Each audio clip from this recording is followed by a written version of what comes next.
Every reasonable effort has been made to ensure that the content in this video is safe, but as I cannot be in the room with you, the responsibility for participating in any exercise or individual activity rests with you. If you normally modify movements due to injury, pregnancy, physical conditions, please make sure you keep doing so and use pillows, blankets or other objects as props to support your practice. If at any time during this video you feel any unusual pain or discomfort, you should stop exercising immediately. Hello and welcome to this video in the 30-day Yoga Asana challenge. Today the practice that we're going to look at is Virabhadrasana II, Warrior II position. As one of the warrior positions, Virabhadrasana II has in common with all of the warrior positions the need to be steadfast in one's practice, to build up the strength and endurance that the posture requires, and also to be open in the practice, to have an openness of body, of course, but also an openness of mind, and especially with Warrior II, Virabhadrasana II, an openness of the heart. Virabhadrasana II really works with the heart center, releases and opens the heart center, which is the big energy center that is all about spiritual love, universal love, the wider, higher kind of selfless love that is around us, and which I think the yoga practice helps us to engage with as we become stronger. The physical strength that we experience coming into our body also helps us to begin to understand how to build mental and emotional strength into our minds and our hearts. And so in Warrior II, we have a very powerful grounding in the warrior lunge position through the legs, whilst, as with Warrior I again, the upper body should be light and open, and we're really releasing across the heart center. So we're being strong at the same time as our heart is open. And this is sometimes quite a difficult position, psychological position to hold in our lives. But without that openness in our hearts, then it's difficult for our lives to go on growing and building and expanding. It's difficult for us to grow on expanding and rising if our, goal is spiritual knowledge. It's difficult for us to go on progressing along that route if the heart isn't open. All the qualities of the warrior, as opposed to, in a sense, the soldier, the warrior, the fighter who has a code of conduct, beyond that of being, in a sense, a simple soldier, a simple military man, if there is such a thing in reality. But the idea of the warrior is that there is, of course, courage and bravery, but at the same time there are other qualities such as valor, honor, faithfulness, steadfastness.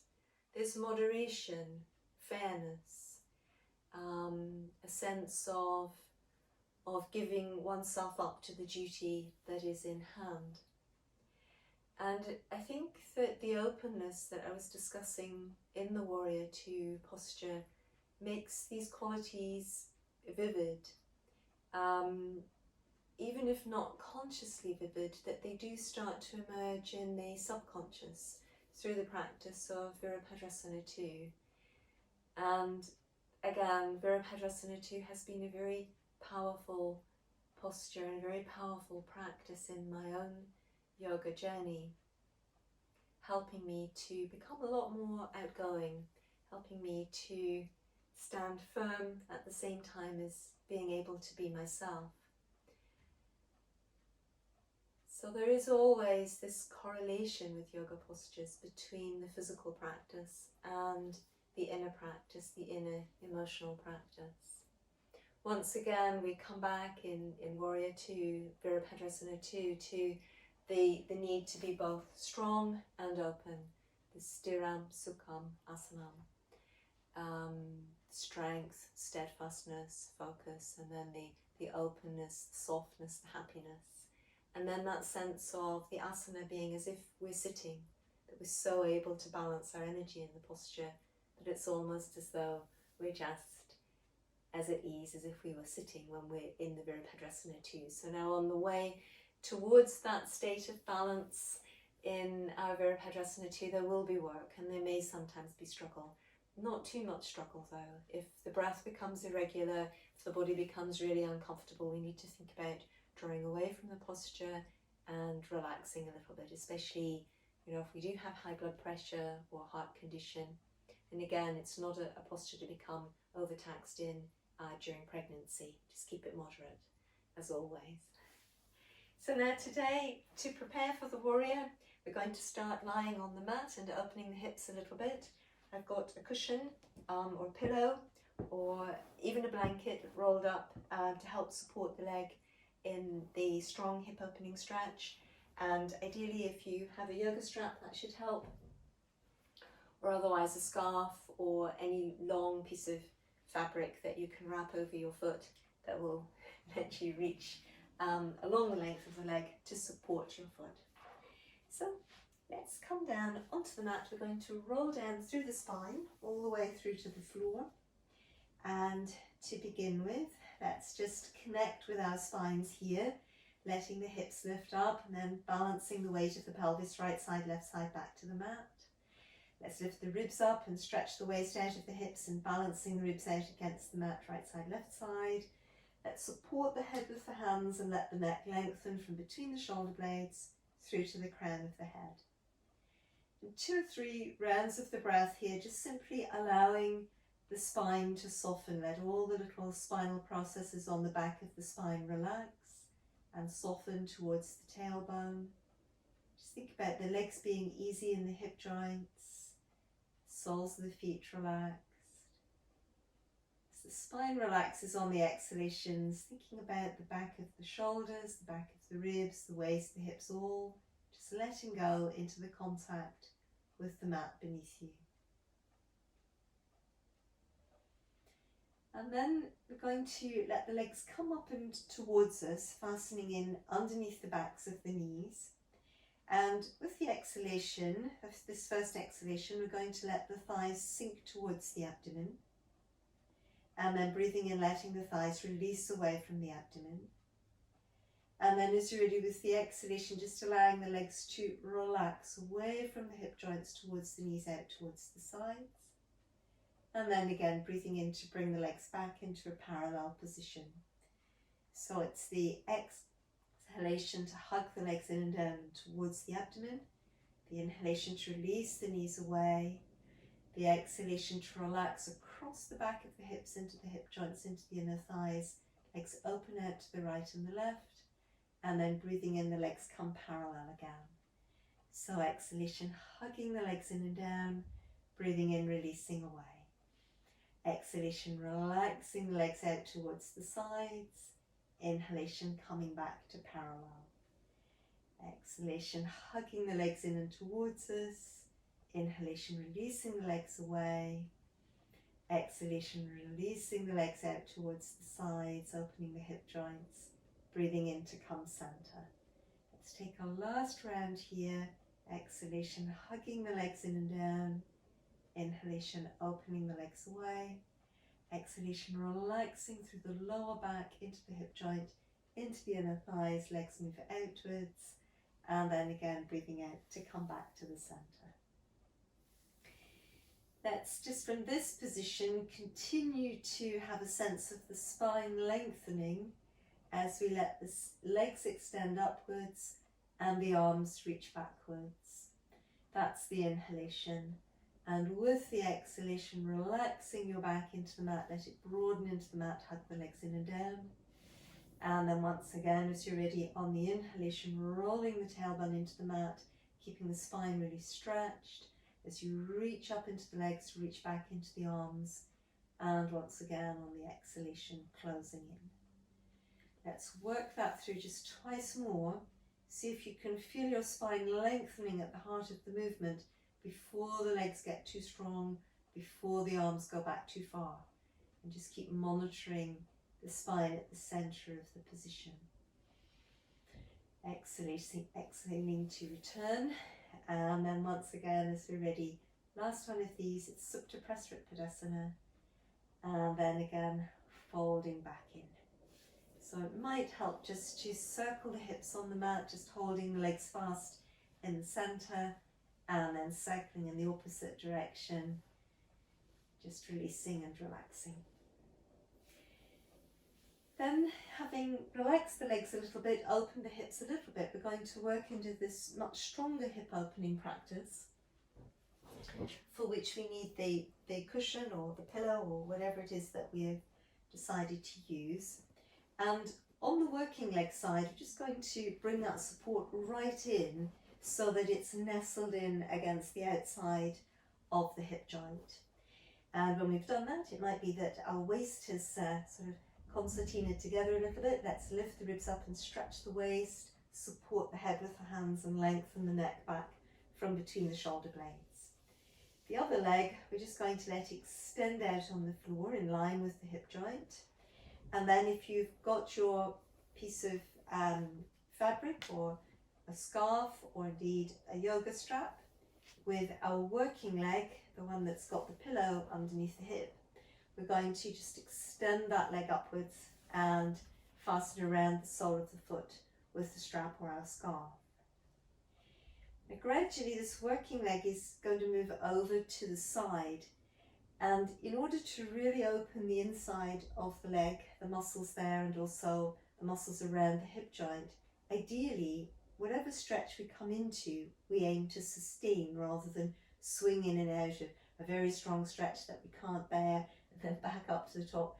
Trying to come into a stretch gradually, little by little, so that we can sustain it. And I work a number of practices in these kinds of positions to help me to do that.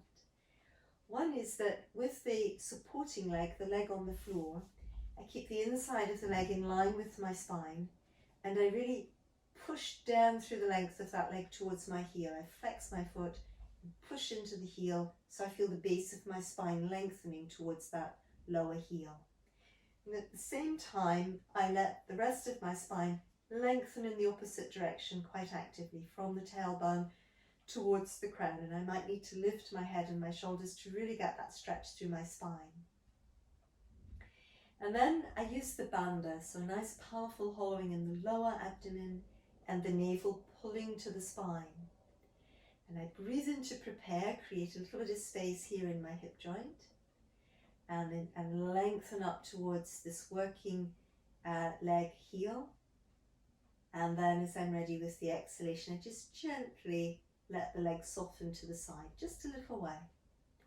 And once again, as I breathe in, I push down into that supporting leg heel.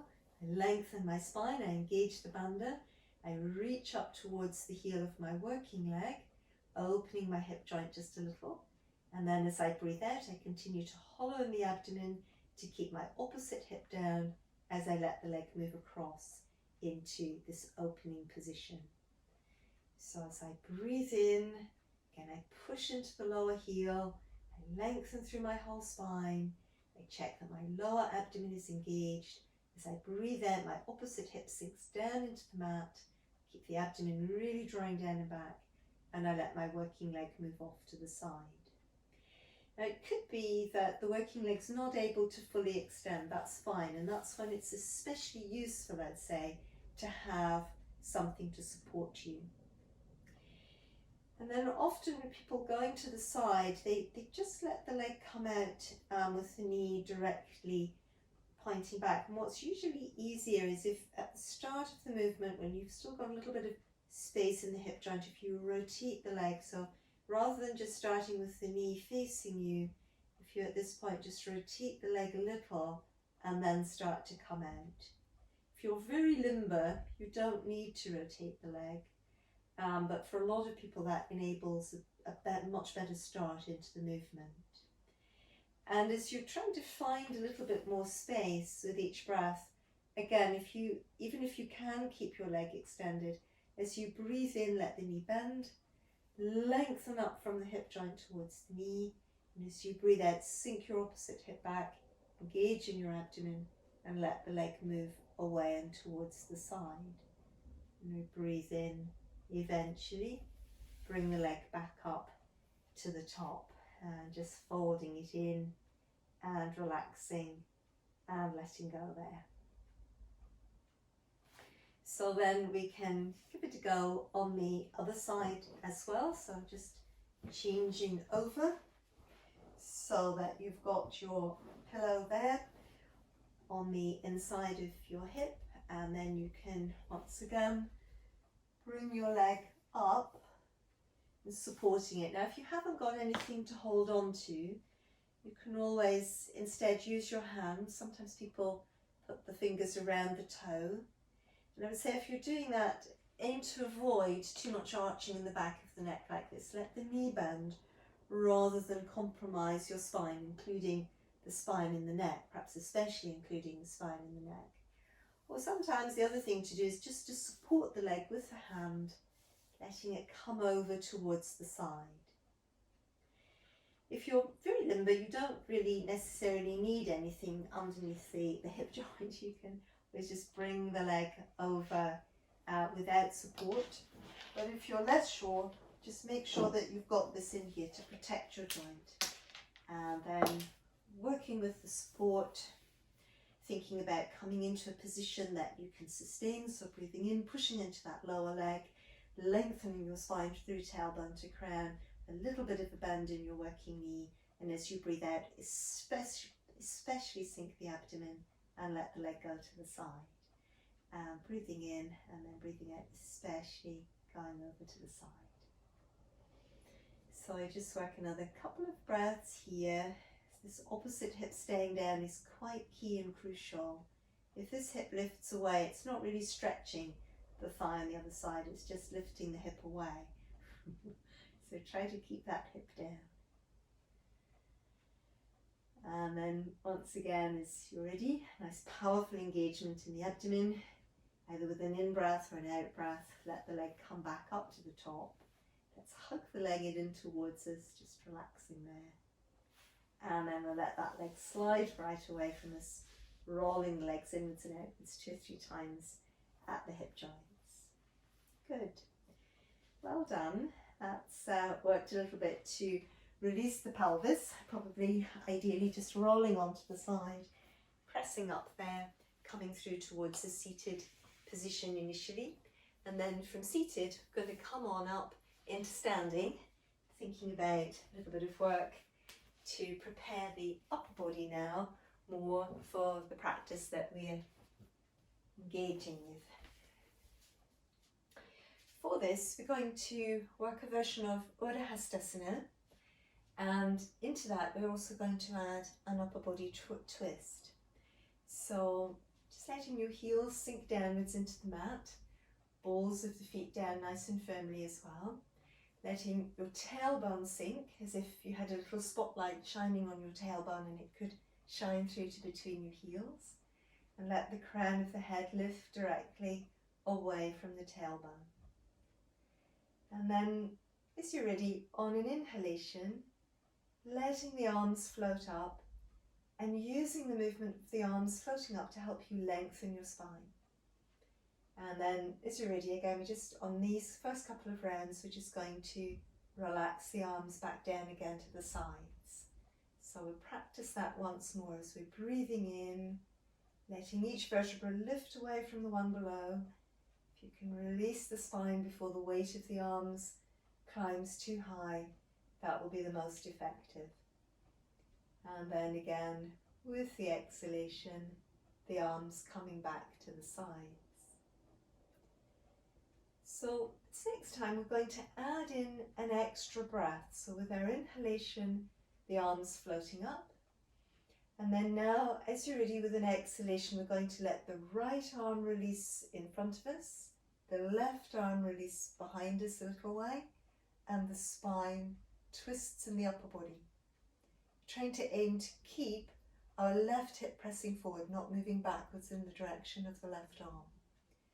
And then once again, breathing in, the arms come back up, and then with the exhalation, both arms coming down.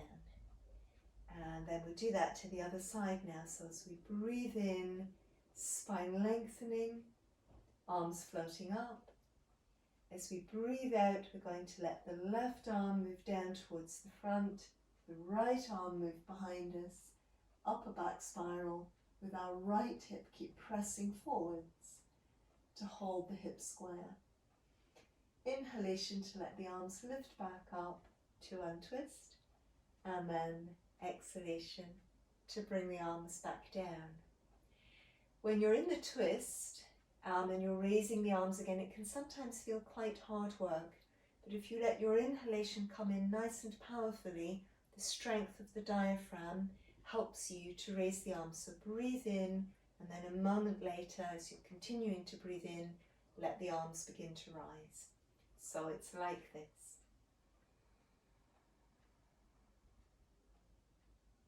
Exhalation to spiral, holding the hips square. Inhalation, breath flows. Arms follow, untwisting. And exhalation, the arms come back down. Inhalation, the arms float up. Exhalation, holding the hips square, upper spine spirals, opening the arms. Inhalation flows into the body, and the arms follow. Untwisting, and exhalation to bring the arms down. Let's do one more round to each side.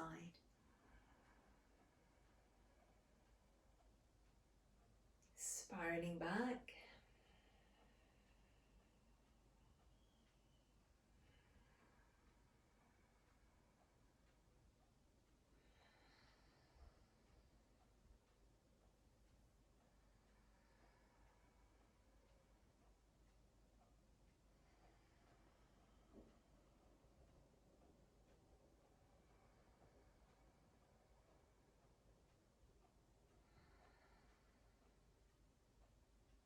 Good. Just spending a moment to absorb that posture.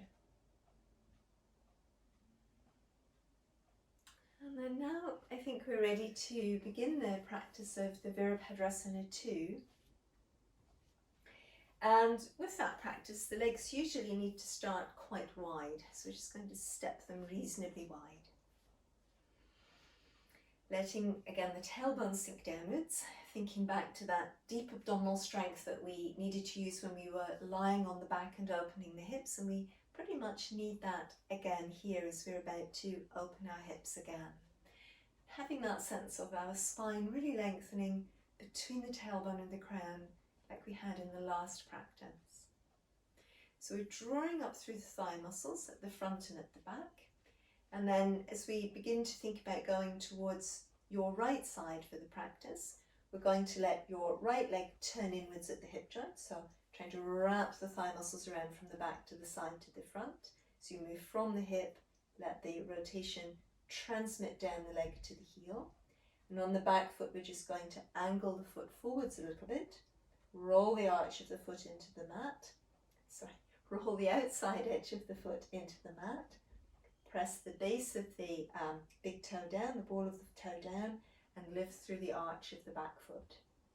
And then drawing up through the thigh muscles front and back on the front leg.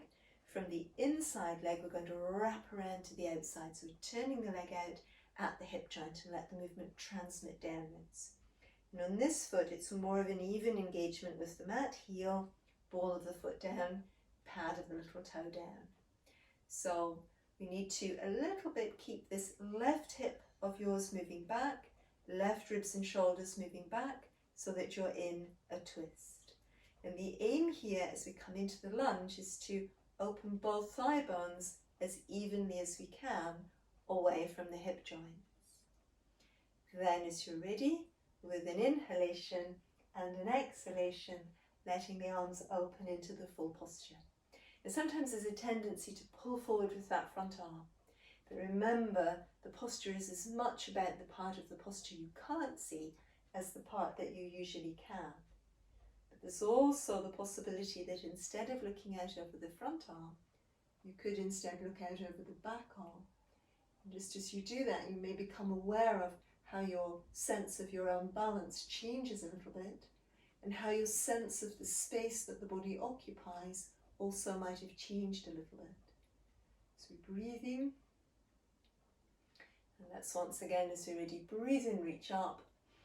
Breathe out to bring the hands down to extend through our front leg.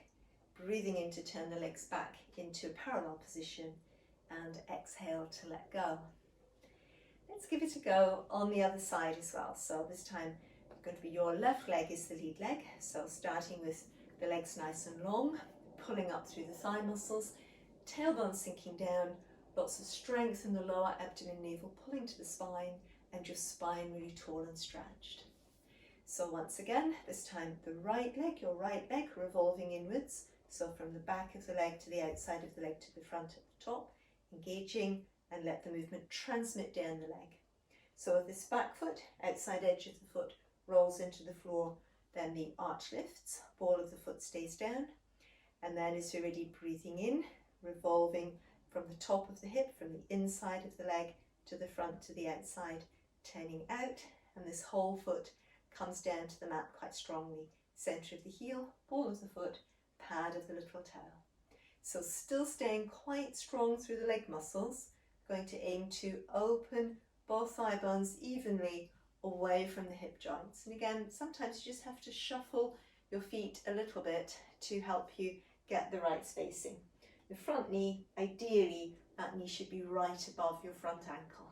So again, breathing in and breathing out, really opening across the heart center.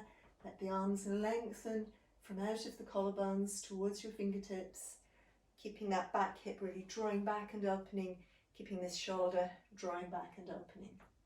And again, if it's too strong to sustain, if you find the breathing's getting irregular, just pull up and then sink back down again. You know, like that. Keep it moving if it feels too tough. Once again, as you're ready, we're going to breathe in, arms flow up, breathing out to extend, breathing in to come center, and exhaling to release. So it may be worthwhile just taking the Virabhadrasana through once more to both sides. So let's start with inhalation, exhalation, hands to namaste. Thighs really strong. As we breathe in, revolving your back leg, probably your left leg, turn it inwards. Outside edge of your back foot rolls into the floor, arch lifts. Breathing in again, you're revolving your front leg, turn it out. Exhaling, just bringing that foot firmly in contact with the mat. Inhalation to lift up through your spine. Exhalation to open both thigh bones evenly away from the hip joints. Virabhadrasana. And then Virabhadrasana II, the arms open away, breathing in, keeping the spine lovely and tall. Breathing, breathing. Feel the openness across the heart center. You can even imagine breathing into the heart center and breathing out through the arms into the fingertips. Once again, as you're ready, inhalation to raise the arms, exhalation to pass back out, inhalation. Exhalation to settle. Let's breathe in to draw up through the thigh muscles, feel the spine long, to revolve the new back leg, probably your right leg, placing the outside edge of the foot to the floor, lifting through the arch. Exhalation. Inhalation to keep pulling up through the thigh muscles, your new front leg, left leg turns out. Breathing out to place the foot firmly into the mat. Inhalation to stretch up. Exhalation to open both thigh bones as evenly as you can away from the hip joints, keeping this rear hip opening, shoulder as well. Once again, inhalation to open the arms really wide, breathing here. Again, you might imagine breathing into the heart center, center of the back of the breastbone, and breathing out across the arms into the fingertips. Last couple of breaths here. And then once again, as you're ready, with an inhalation, extending through that front leg, and exhalation to come center again. Let's bring the feet parallel and release our backs by hinging forwards. You can use the thighs for support here if it feels better, or letting the hands come towards the floor just for a little bit of support. Ideally, we keep the sitting bones in line with the heels. Plenty of weight going forwards into the fronts of the feet, balls of the feet, as well as the heels taking our weight. outside edges of the feet can be down very firmly. Muscles on the outsides of the legs working. Spine really opening forwards and downwards. And then from this position, let's just walk the feet in towards each other. Parallel foot position, Virabhadrasana. Just 2 or 3 times there. Just letting the knees bend and stretching upwards. And the last time. And then as you're ready, nice deep lift through the abdomen, rolling up through the spine as you're breathing in. Just let your knees soften so the spine can roll really easily back up to standing.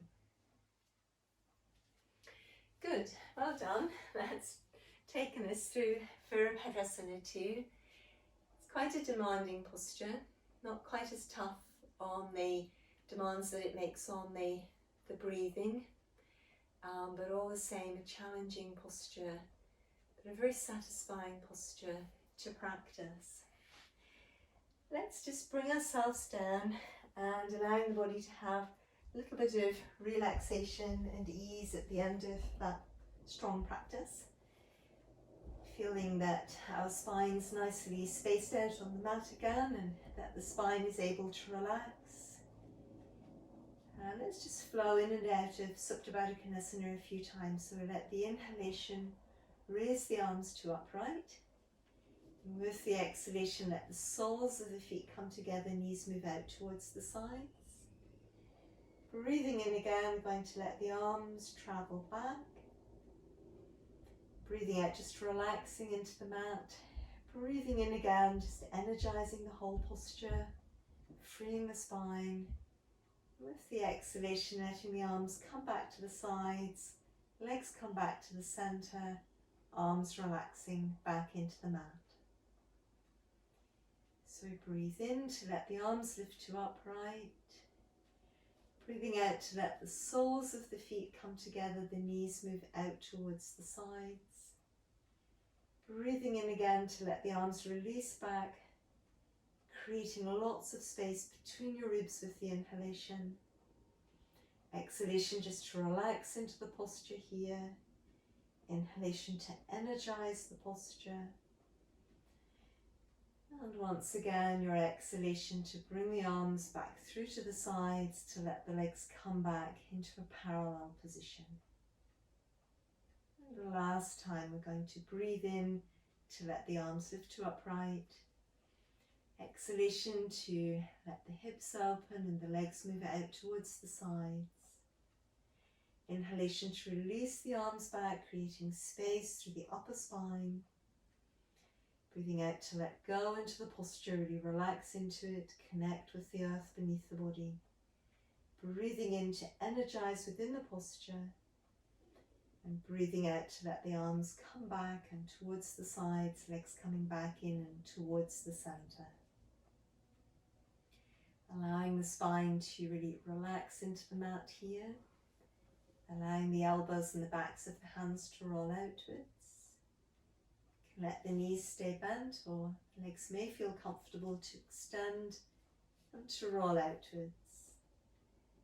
Just spending a few moments here to really absorb the after effects of the practice. Just being aware of the energy that lingers behind the practice within the body, the energy on the inside of the hands and the energy on the inside of the feet, the energy within the legs themselves, the energy in the abdomen, the energy within the chest,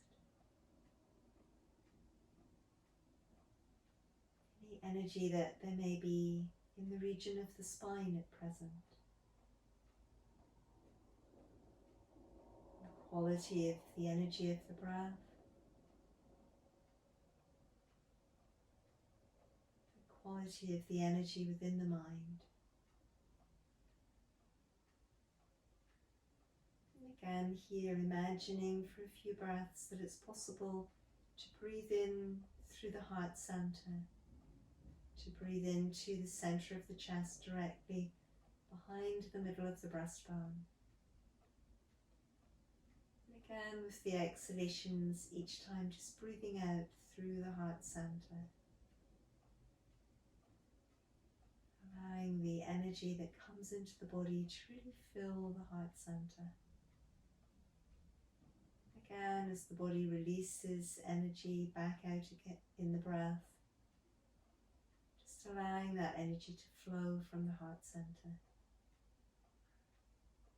Spending a few moments simply drifting, simply floating in this exchange.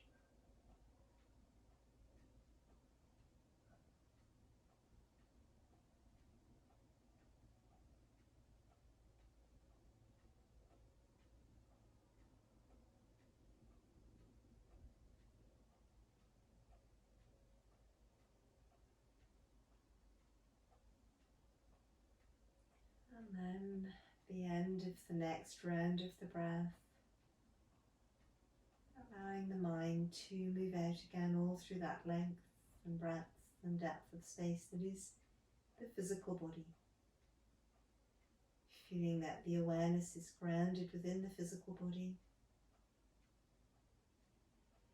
And once again, slowly through the body, bringing a little bit of movement into the toes and into the feet, into the fingers and into the hands. Gently and slowly releasing the head towards one side, drawing center again, releasing towards the other side and drawing center again. So we reel and bring the neck a couple of times in both directions. Letting the eyes open outwards once more. Letting the sense of hearing move out into the wider distance. Letting the breath adjust in length and speed. You can always work a stretch all through the length of the body. Reaching down into the legs, up and back into the arms, feeling the muscles engaging again all about the spine, all through the back. Just feeling the whole body reawakened again. And then let's roll over, coming onto one side and resting on the side for a moment. And then away from the side, rolling up towards the seated position. Om Shanti Namaste. Well done. Thank you for watching and hope to see you again soon on the 30-day Yoga Asana Challenge.